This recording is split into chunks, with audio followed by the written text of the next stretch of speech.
welcome everyone on this gorgeous autumn day. We are so lucky, and to celebrate this wonderful achievement from our staff and all the volunteers in getting this Green Flag Award. And it is thanks to the hard work of the staff and all the volunteers that we've actually achieved this. So well done to them. And just to show how much it does mean to us, we've got the leader of the county council with us, Louise, and her two very well behaved dogs. And for those that don't know me, I'm the cabinet member with my well behaved dog. And we have our two local MPs, Henry Smith and more importantly Francis Maud, who we know is a very busy person and very important. So it just goes to show the fact that he's here today, how important this park and the work that you all do actually means to us all. And I've actually wrote some interesting statistics down actually. It's 170 acres, I never realised it was so large.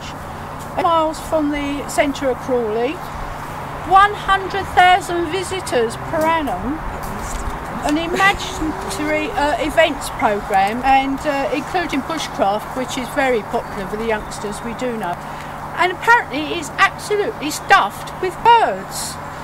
And my favourite, as everyone knows, is the dog dip, which allows the dogs to go and swim and play without disturbing the birds. So without further ado, I hand over to Robin. Is it Robin? Yes, Robin. Thanks for that, Mrs. Actually going to do some introduction. Thanks for that, Mrs. Urquhart.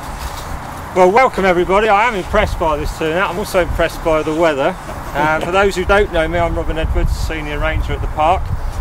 If we had all the volunteers that help us at the park, we'd probably fill this garden. That's from the regular Thursday groups to our Saturday Get Grubby gang, to the Gatwick Green Space, to the corporate community people that visit us. Most volunteers though go about their work quietly and quite understated, but we do have a few show-offs today and they've joined us to come on the walk now, and I'm glad to see you all here. The park would be very different certainly without the contribution of volunteers. We couldn't do it without you, and personally speaking, I found Green Flag a great motivator. It pulled us together as a team, as professionals and with volunteers. It gave us something to aim for.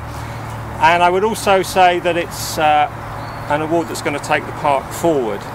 We've been given targets and we hope to reach those targets, but you can't be Green Flag for a day. That flag is flying every day, and we've got to be Green Flag every day.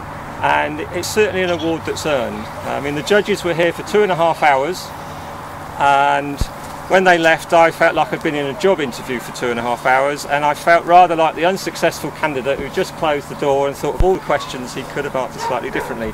And we were pleasantly surprised when we received the email to say congratulations, you've won, because we were a bit unsure. But I think the best thing to do is actually go and celebrate the park. The best way of doing that is going for a pleasant stroll. I've got 2 or 3 stops where I'd like to just give you a little bit of background info on the history of the park and what we do and where we're going, and then it's back for tea, coffee and cake. So, but we're going to have a good stride out and be out for a good 45 minutes or so. And Lisa's going to be at the back. Lisa's give a wave, so if you're starting to get blisters or something, we'll pick you up. So, I'll lead the way. The photo that's going round was taken approximately at this location. We've got the turret there, and it's one old photo that we've got that we can definitely place in what's now the country park because of the stone turret feature.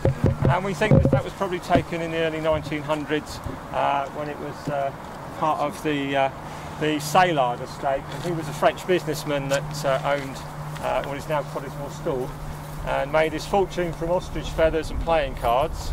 And if you'd been here last Sunday, we worked with a group of actors called The Company, and who've written a play, the play what I wrote, as Ernie Wise always used to say, called Ostrich Feathers, and we did it for the 3rd year last week. We had 80 people attending, and they play the role of the Saillard family, and this was their playground essentially.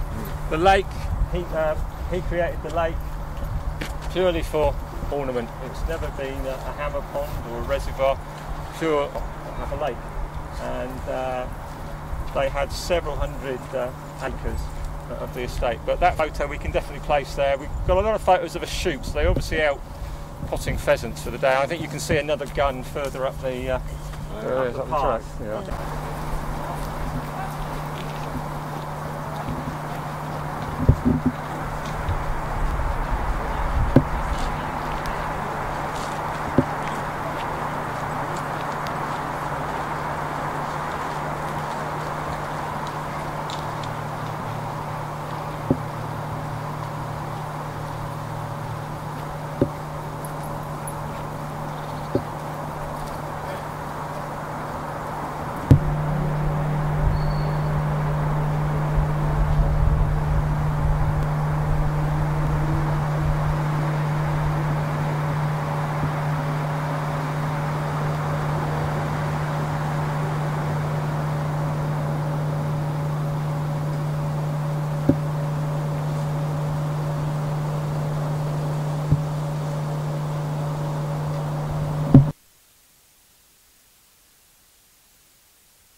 Something the Saylards who had the estate, like many Victorians did, they planted rhododendron ponticum throughout the estate, and they saw the pretty purple flowers. What they didn't see was an alien invasive plant that now costs the country a lot of money to deal with.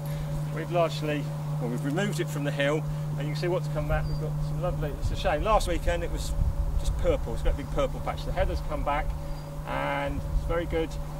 This pile of birch here, we have to keep the birch at bay. This was, Ian, you were out on Thursday, weren't you? Had Gatwick Green Space out, cutting the birch out.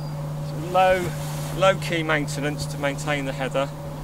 We saw adder, we saw slowworm, we saw lizard on the day. We had buzzard overhead and 3 sparrowhawks. So there's a lot of wildlife here. Well, I've just got a brief quote here. Some of you may have heard of William Cobbett, who was a political activist, I suppose, in the early 1800s, and spent quite a bit of time in prison because he didn't agree with the government at the time. But he was very concerned about rural poverty and really wasn't keen on any land that wasn't being used.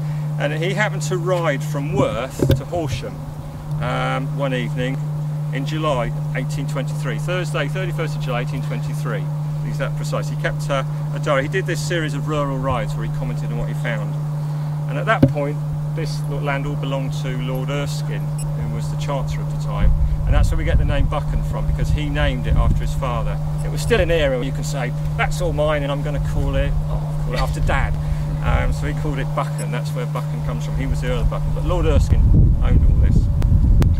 So Mr. Cobbett set off. He says, I left Worth this afternoon about 5 o'clock. I then ride across Lord Erskine's land, 6 of the worst miles in England, which miles terminate but a few hundred yards before you enter Horsham. The first 2 of these miserable miles, bare heath, with here and there in the better parts of it some scrubby birch. It has been in part planted with fir trees, which are as ugly as the heath. After quitting it, you enter a forest, but a most miserable one. It is, in short, a most villainous tract.